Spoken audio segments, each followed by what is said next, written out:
अवधूत चिंतन श्री गुरुदेव दत्त श्री स्वामी समर्थ. माझ्या चॅनलमध्ये तुमचं सगळ्यांचं मनापासून खूप खूप खूप स्वागत, आभार. तुमच्या सगळ्या चांगल्या इच्छा पूर्ण करो अशा आपल्या गुरुचरणी वंदन करून आजच्या वेळेला सुरू करूया. चला तर मग आज आपला विषय आहे आपल्या घरच्या महिलाने, म्हणजे ज्या कर्ता महिला आहेत, ज्या घरच्या लक्ष्मी आहेत, ज्या मेन महिला आहेत, त्या महिलाने घरच्या कुलदेवीची सेवा करताना काही चुका आपल्याला टाळायची आहेत. बघा, कुलदेवीची सेवा घरच्या कुल महिलाने केली जाते. समजा आता कुल महिलाने करायला त्यांना जमत नसेल, काही जॉब असेल, काही त्यांचा व्यवसाय असेल, तर घरच्या ज्या दुसऱ्या महिला आहेत, म्हणजे सुना रूपामध्ये किंवा जाऊमध्ये, अशा महिलांनी केलं तरी पण चालेल. पण शक्यतो कुलदेवीची सेवा महिलांनी करायची असतात, पण पुरुषाने पण करू शकता.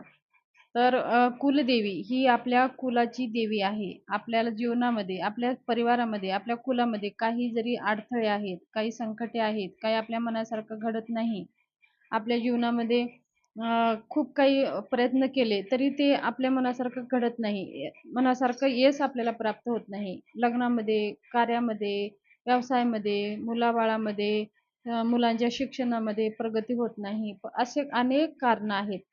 तर अशा वेळेस तुम्ही हे तुम्ही समजून घ्या, की किंवा तुम्ही स्वतःला थोडंसं हे करा, की आपल्या कुलदेवीची सेवा आपल्याकडनं होते का? आपल्या कुलदेवीची जे काही सेवा करायला पाहिजे ते आपल्याकडनं होत नसेल तर असं होत असेल का? हे तुम्ही थोडं स्वतः समजून घ्या. म्हणजे तुम्ही कुलदेवीची सेवा करत नाही, मग तुम्ही दुसऱ्या देवांची सेवा करता. मग थोडंसं तुम्ही स्वतःच्या कुलदेवीकडे पहा. जसं आपली कुलदेवी कोणती आहे अगोदर तर हे समजून घेणं खूप गरजेचं आहे. आपली एक कुलदेवी असेल, जर आपली तुळजापूरची अंबाबाई आहे, तर तुम्ही कोल्हापूरची अंबाबाईची सेवा केली तर ते तेवढं पुण्य आपल्याला लागणार नाही आणि आपले कार्य पूर्ण होणार नाही. ते उदाहरण मी सांगते. जशी आपली आई आहे, आपली आईला सोडून जर आपण मावशीला आई समजून जर आईचं कर्तव्य त्यांच्याकडनं अपेक्षा केली आणि आपण आई म्हणून त्यांची जर काही मानसन्मान केलं तर तेवढं त्याची आपली अपेक्षा तर पूर्ण करणार नाही, कारण का आई आईच असते. तर तशाच प्रकारे जर आपली कुलदेवी तुळजापूरची भवानी असेल, जर तुम्ही कोल्हापूरची अंबा भवानीचं तर करत असाल, किंवा माहूरगडची रेणुका तुमची कुलदेवी आहे, जर तुम्ही भवानीची सेवा करत असाल, तर ह्याच्यात तुमच्या मनासारखं काही होणार नाहीये. तर त्याच्यासाठी तुम्ही समजून घ्या की तुमची कुलदेवी कोणती आहे.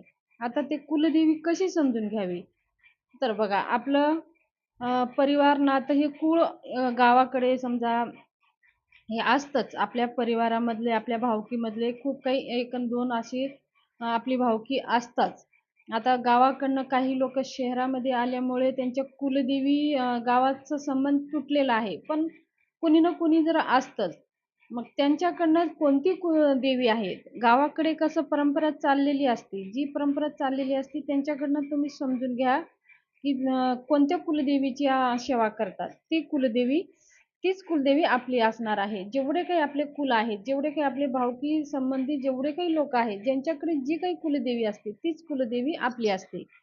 म्हणून जर तुम्ही शहर वस्तीमध्ये असाल, जर तुमची कुलदेवी माहिती नसेल, तर तुम्ही अशा प्रकारे तुम्ही तुमच्या मूळ गावावरनं तुम्ही समजून घेऊ शकता, किंवा तुमचे वडीलधारी जे सासू सासरे, आजी आजोबा पणजोबा ह्यांच्याकडून सुद्धा तुम्ही आपली कुलदेवी कोणती आहे ते समजून घेऊ शकता.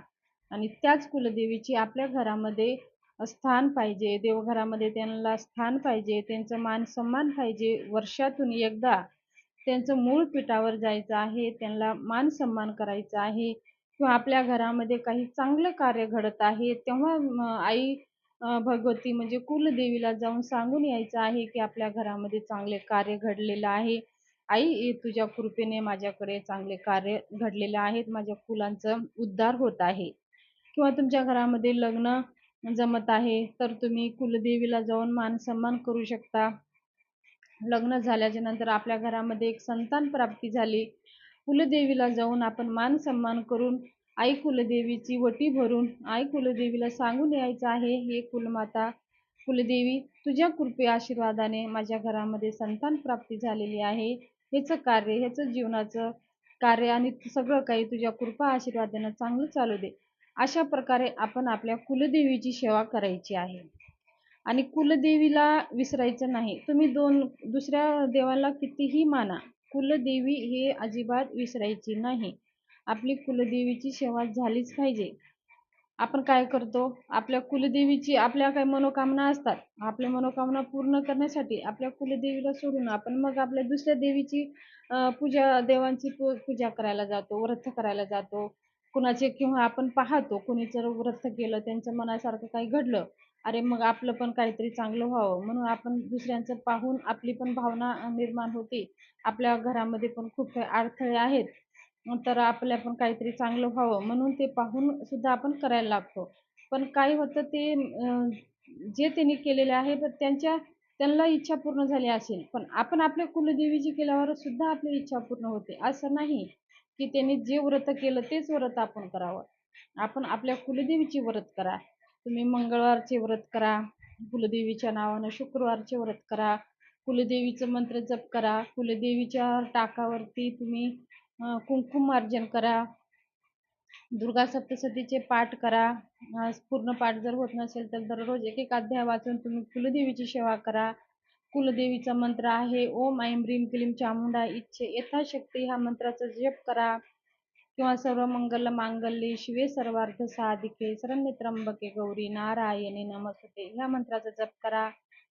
म्हणजे तुमची कोणती कुलदेवी आहे त्या कुलदेवीचं मंत्र देवी समजून घ्या, त्या देवीचं मंत्र तुम्ही जप करा.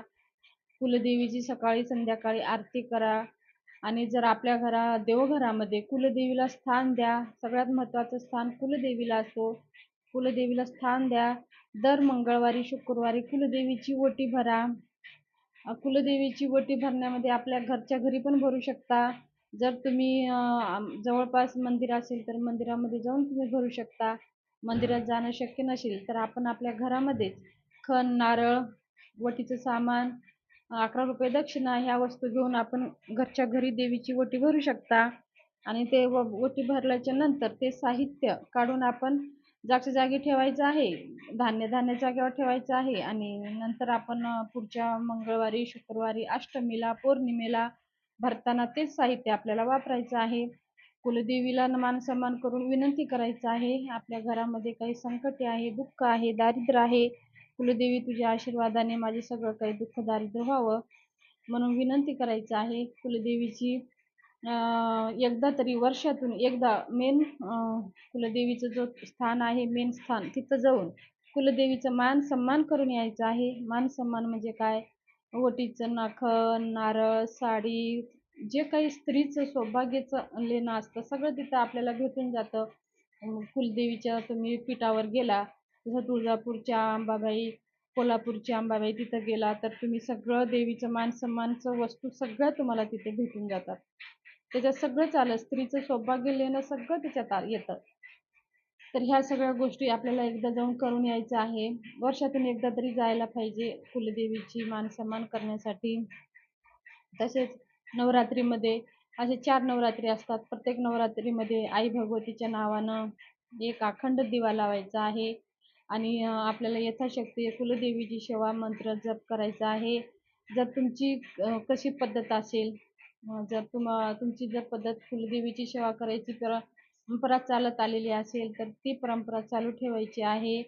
आणि आपल्या कुलदेवीला अजिबात विसरायचं नाही. त्याचबरोबर कुलदेवी जशी आहे तसं प्रत्येकाच्या घरामध्ये कुलदैवत सुद्धा असतं. तर आपलं कुलदैवत कोणतं आहे, जसं आई आणि वडील असतात सगळ्यांच्या घरामध्ये कुलदेव आणि कुलदेवी असे दोन्ही असतात. तुमच्या कुलदेवाची सुद्धा तेवढंच सेवा झाली पाहिजे. जसं आपण आईची सेवा करतो, वडिलांची नाही केली तर मग वडिलांचा आशीर्वाद आपल्याला कसा प्राप्त होईल. म्हणून घरामध्ये बाप लेकाचं जमत नसेल, बापाचं लेकाचे भांडणं होत असेल, असे खूप काही परिवारामध्ये जाणवतं की मुलांचं आणि बापाचं अजिबात पटत नाही. तर अशा वेळेस आपलं कुलदेव कोण आहे हे समजून घ्यायचं आहे. कुलदेवाच्या देवात जाऊन आपल्याला मान सन्मान करायचा आहे. आणि त्यांची काही सेवा आपल्या परंपरा रूढीप्रमाणे चाललेली आहे ते आपल्याला करायचं आहे.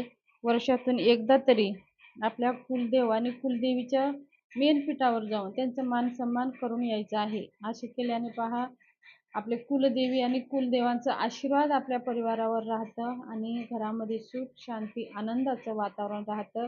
सगळ्या देवांची सेवा करा, पण कुलदेवीची सेवा करायला विसरू नका. दुर्गा सप्तशती पाठ हे कुलदेवीची अत्यंत प्रभावशाली सेवा आहे. हे तुम्ही शुक्रवारी, मंगळवारी आवर्जून करत जा. कुलदेवाचं मल्हारी सप्तशती दर रविवारी ह्या पाठाचं जर दर रविवारी उपास धरून जर आपल्याला 11 रविवार उपास धरून 11 पाठ केले तर आपल्या घरामध्ये जे काही मुलामध्ये आणि मुलांचं आणि बापाचं पटत नाही तर ह्याच्यामध्ये खूप काही चांगला अनुभव येतो आणि कुलदेवाच्या कृपा आशीर्वादाने मुलांच्या बापांचं ते परिवारामध्ये एकता निर्माण राहते. ज्या घर परिवारामध्ये कुलदेवांची सेवा होत नाही त्या घरामध्ये पहा मुलांचं आणि बापांचं अजिबात पटत नाही. तर असं तुम्हाला जाणवत असेल तर तुमचं कुलदेव कोण आहे हे तुम्ही जाणून घ्या. आणि देवांची सेवा म्हणजे मल्हारी सप्तशती. मल्हारी भगवान हे सगळ्यांचे महाराष्ट्राचे कुलदेवता आहेत. तर तुमचं कोणतं कुलदेवता आहे, मल्हारी जेजुरीचा खंडोबा आहे का भैरोबा आहे हे समजून घ्या आधी. त्याच्यानंतर तुम्ही ही सेवा करू शकता. आणि एकदा त्यांच्या मूळ पीठावर जाऊन मानसन्मान करा आणि कुलदेव आणि कुलदेवीची कृपा आशीर्वाद प्राप्त करण्यासाठी विनंती करा. ह्या छोट्या छोट्या गोष्टी आहेत, पण ह्या आपल्या परिवारामध्ये ह्यांचं खूप शुभ पॉझिटिव्ह आपल्याला त्याचं बघायला भेटतं. तर ही अत्यंत प्रभावशाली सेवा आहे मल्हारी सप्तशती आणि दुर्गा सप्तशती कुलदेवी आणि कुलदेवीची सेवा करण्यासाठी. धन्यवाद.